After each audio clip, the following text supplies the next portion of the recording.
NRA TV with Bill Whittle.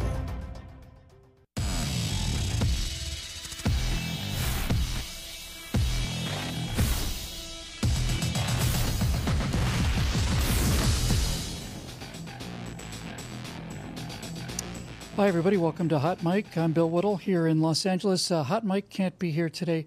He bought a giraffe, so I'll be filling in for him. He should be back tomorrow. Today we've got a subject that I kind of want to stay on for the entire show, and it's this idea of hate speech. It's a fairly new idea in this country, but it's not a new idea elsewhere. When we think about the idea that you might say something that the government doesn't approve of, and you might be taken away, or you might have to face consequences for saying something that somebody didn't like. You don't normally think of the United States of America, or Minnesota either for that matter, but it's happening here, and it's all part of the collectivist plan to make sure that we do what we're supposed to do, which is mostly just shut up. So here's what led off the story today. The city of Minneapolis has set up a hotline, and the hotline is there for fellow citizens from Minneapolis to report other citizens if they should be making any anti-Muslim comments, any comments about jihad or any other hateful speech like that. And so we have right now here in Minneapolis, Minnesota, a law in the books that basically says that if you hear something that you think your neighbor is saying that is a little bit, that you find unpleasant, call the government, and the government will step in and take care of this problem for you. A lot of this has to do, of course, with how liberal Minneapolis is. Here's Minneapolis Mayor Betsy Hodges. She's going to be kind of a driving force behind this. Here's just a quote or two from Betsy. You can see her wearing her hijab there in solidarity. But here's what she had to say about this. She said, "I will not compromise the public safety of the people of Minneapolis to satisfy Trump's desire to put politics before public safety. Minneapolis is being built and strengthened by people from all over the world, and I am grateful for their commitment to our city." So for those of you that didn't get the message, you see, she's not going to bend to the, the genocidal rages and inclinations of the President of the United States. That's basically what she's trying to say. It's another example of this virtue signaling that I've talked about before, where everybody's so busy on the left showing each other how moral they are, especially showing those knuckle-dragging savages out there. It wasn't always like this in this country, It wasn't. It wasn't always like this. We didn't have to walk around and tiptoeing around things that we say or shouldn't say or might say. We didn't suck in a breath when we heard perhaps a conservative radio host say something out loud, and you go, "My God, I can't believe he said that. I can't believe they let him say it." It's true. We all know it's true. This has been a pernicious, slow, and gradual and constant erosion on the idea that here in America we get to say whatever we damn well please, and if you don't like it, that's unfortunate for you. I think if you were to go into a modern high school today and say something that I'm sure they've never heard before, namely, "Sticks and stones may break my bones, but names will never hurt me," I think they'd look at you like you were from Mars. I don't think they could process what it is you're trying to say. But it wasn't always like this in America. As a matter of fact, you could make a pretty compelling case that race relations were improving right up until, really almost until Barack Obama decided that the way to govern the country was by splitting everybody up into these little tribes and having the tribes fight against the middle. But in any event, if you go back and watch a show from the early 70s, let's say, you go watch All in the Family, which is an extremely liberal show when you get right down to it. You could listen to any 10 minutes of All in the Family, and I mean pretty much any 10 minutes, and realize there's no way that show could be put on the air today. Not a chance. The Dean Martin roasts, you could see these people having fun with each other. You could see people who are lifelong friends and colleagues. They would come to this event to honor somebody who they really cared about and loved. And the way they do it is they'd insult them. A lot of times they'd insult them with their ethnicity, or they'd insult their nationality, insult them in whatever way. And they would insult them, and they would laugh, and everybody was pretty much happy. And before we get to our guest today, there's another example, too, because I want to come back to this a little later. One of the things I heard so much from people in World War II was that I'm sure it was other wars in this country's history too, going back at least to the Revolution. But you would hear stories about how you'd get out there and you find yourself in the Ardennes forest in Germany in 1944, and you find out that the people who are in your platoon or your company, one guy's from Poland, another guy's a Catholic from Ireland, maybe you've got Spanish guys in there, and they use these epithets at each other. They just called each other these names, and maybe at first it was designed to put a little hostility up there, but over time these became terms of endearment, and these people would give their lives for that drunken Mick, or whatever the case may be. So my entire premise here today, and what I want to talk about today, is this idea that if we continue to make hate speech an actual thing here in the country, not only do we lose, it's not just the First Amendment, it's not just an important amendment. Everything, including the Second Amendment, follows from the fact that in America you should get to say and think whatever you want to. The idea that the government or anyone else would be able to stop you from saying those things are repulsive, repugnant, and markedly anti-American. But the left is all of those things, and they're doing their very best to get there. So let's go ahead and bring in a guest who we have today, very special guest who we very, very proud to have on today. It's conservative talk show host David Webb is joining us. David, there he is. David, how are you? Hey, Bill, how are you? I'm doing just fine, thanks. David, I think that probably one of the most conservative things that you could say in the country today would be to say that I have a dream that one day my children will be judged not by the content, not by the color of their skin, but by the content of their character. I think that would be a reactionary, conservative, right-wing nutjob statement today. My entire understanding of the United States of America and freedom is the idea that we're all individuals, and some of us are good people and some of us not so good. But it seems to me that things have gotten a lot worse in terms of race relations and in terms of this idea of prosecuting some people because they say something that somebody else may not like. Well, I mean, you're right on, and I'm actually going to take something from the American Bar Association here that I've used over time, and it's a Debating the Mighty Constitutional Opposites hate speech debate, which has been written on their website for some time now. It says hate speech is speech that offends, threatens, or insults groups based on race, color, religion, national origin, sexual orientation, disability, or other traits. Should hate speech be discouraged? The answer is easy, of course. But it goes on to write about the real debate on hate speech, and it's really very straightforward.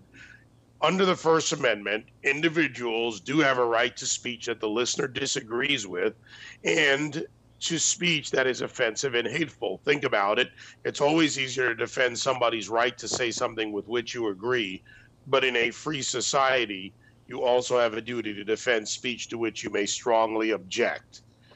Those words matter. This article lays out the fundamental debate, that it is not about what I agree with or what I believe to be right now in the history of where we are now is offensive or not, or hate speech, but to go on and protect the future of the country, because at what time does someone else get to determine that something is, quote, hate speech and illegal?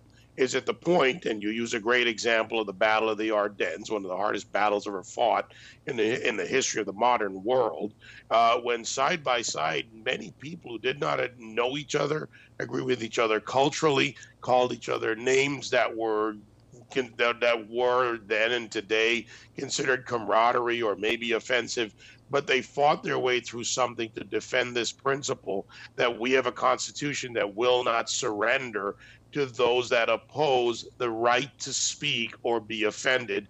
Your right to be offended is not my issue. I protect the Constitution.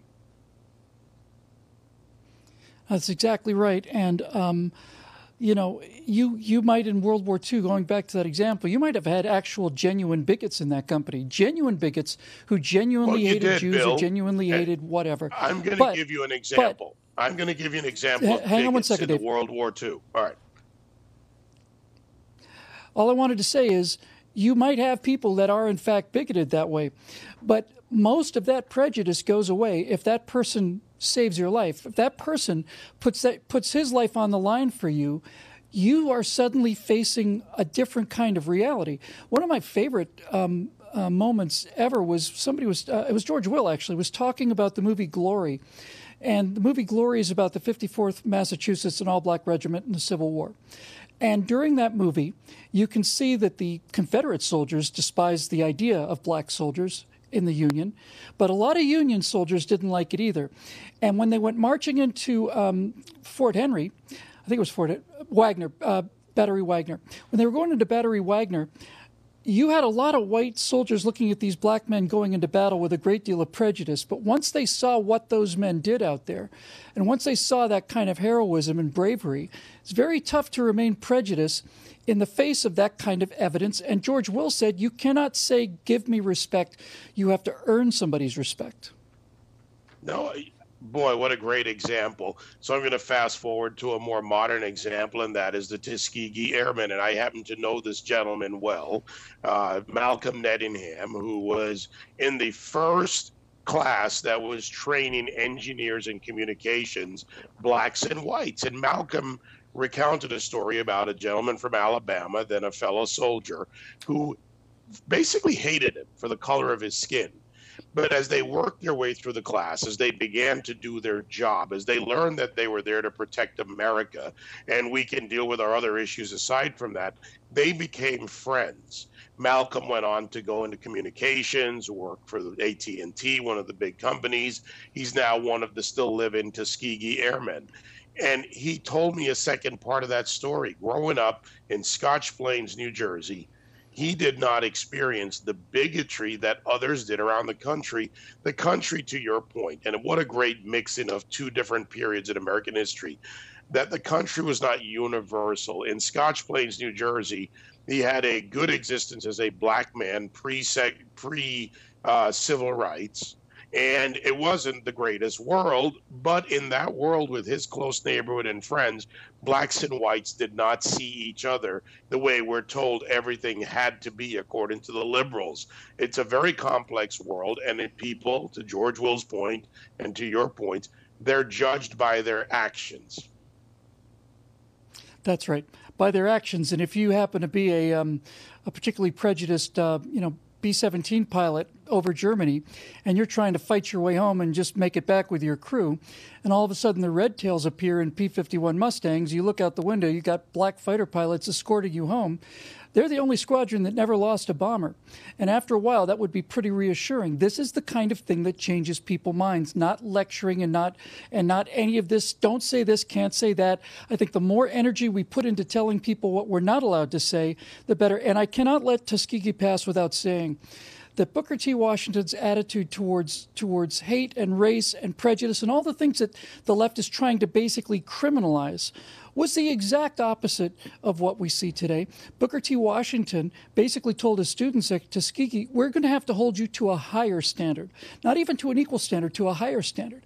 And the black students that Booker T. Washington was graduating out of Tuskegee Institute had higher test scores than the national white average. They had a lower illegitimacy rate than the white average. They were in every way better citizens because they were dealing with the issue face on and not trying to demand respect, legislate prejudice away, and all the other things that are just flat out impossible. Well, they also did something important, Bill.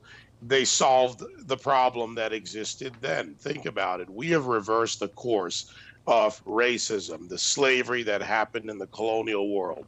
Here in America, the actions of men like Booker T. Washington, the support of women like the suffragettes, largely a white Republican group, and the actions of many others led to where we were in the 60s, and we suddenly saw voting rights and civil rights emerge as a winning issue. And if you talk about Booker T. Washington, I wish I had the quote in front of me right now, but I spoke about it years ago in one of my speeches where I cited how he, and I can't cite it word for word, but he talked about the certain group of people in this country who don't want the patient to get sick. They live off of this narrative of racism and bigotry, and they don't want the patient to get better, rather, because if the patient does, then they're out of business.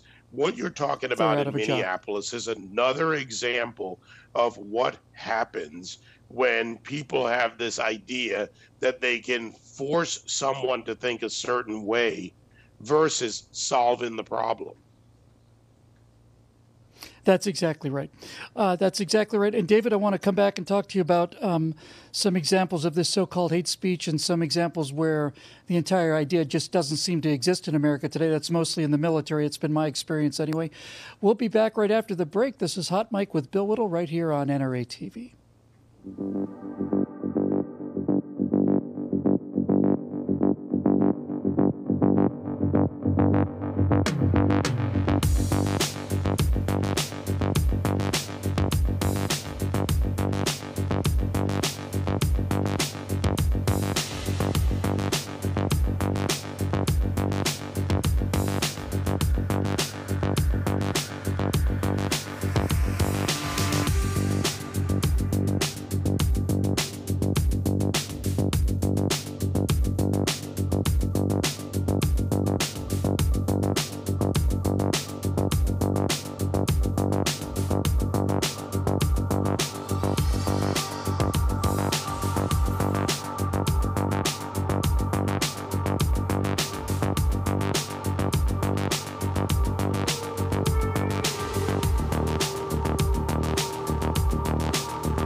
For 8 straight years, Barack Obama flooded the appellate courts and the federal judiciary with judges who truly despise Second Amendment freedom.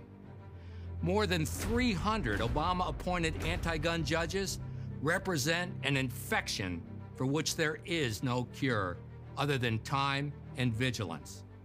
They will pose a threat to our gun rights for decades to come.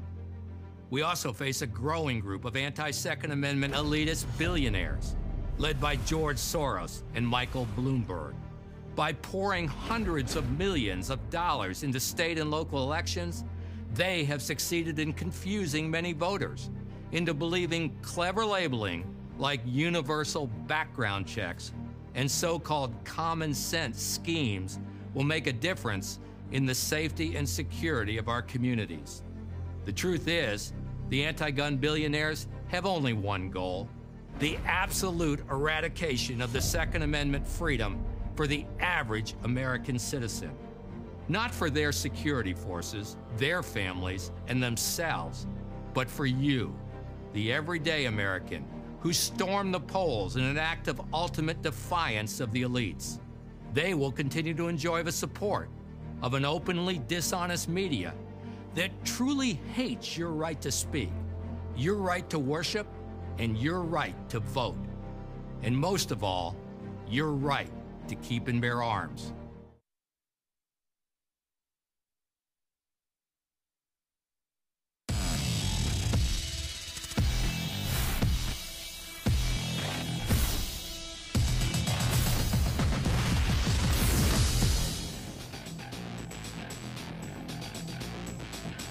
And we're back live from Los Angeles. This is Bill Whittle's Hot Mic, and our guest on the line currently is David Webb, conservative talk show commentator and an all-around swell guy. I haven't had a chance to talk to him before, but I like him very much.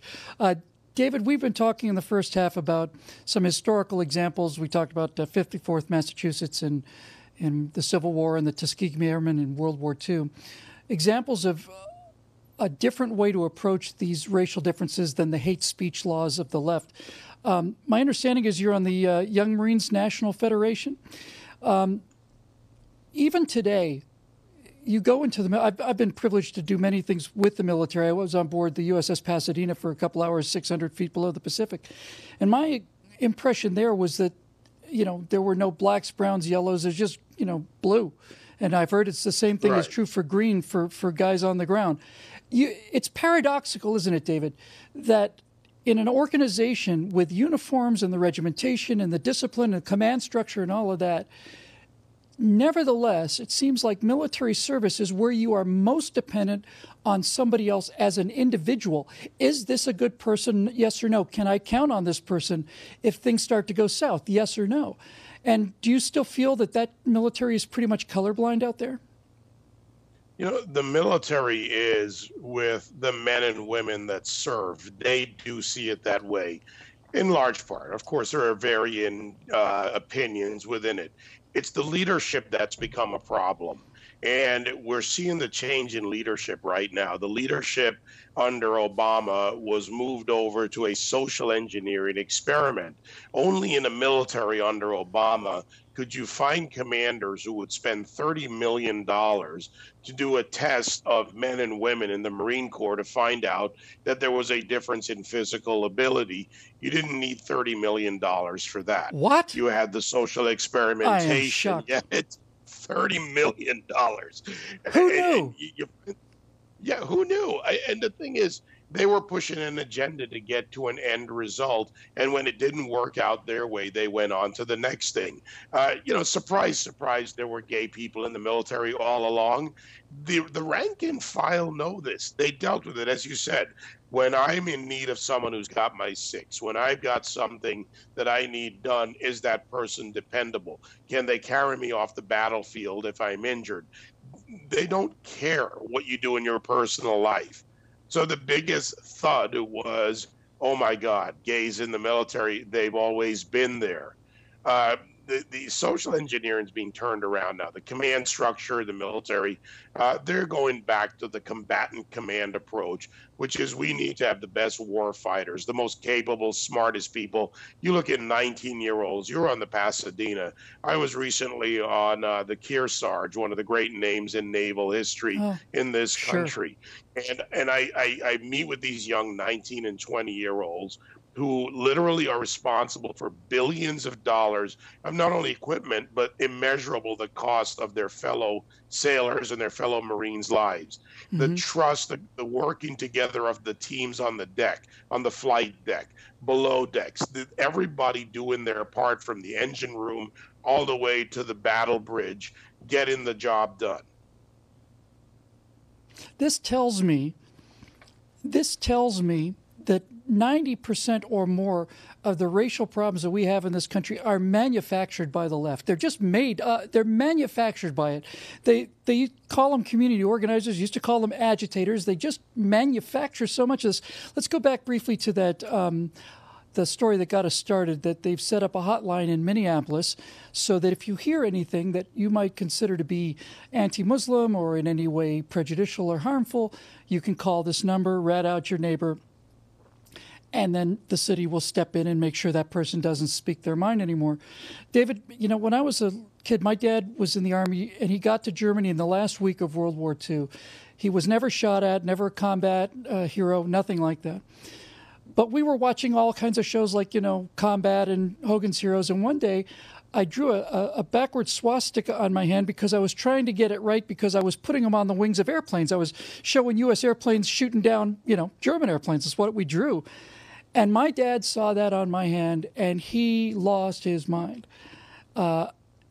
He really was pretty upset. It took a while for him to realize that, no, Dad, I'm just trying to figure out how to draw this thing. Here's the reason I say this. I say this because, I'm sorry about that background.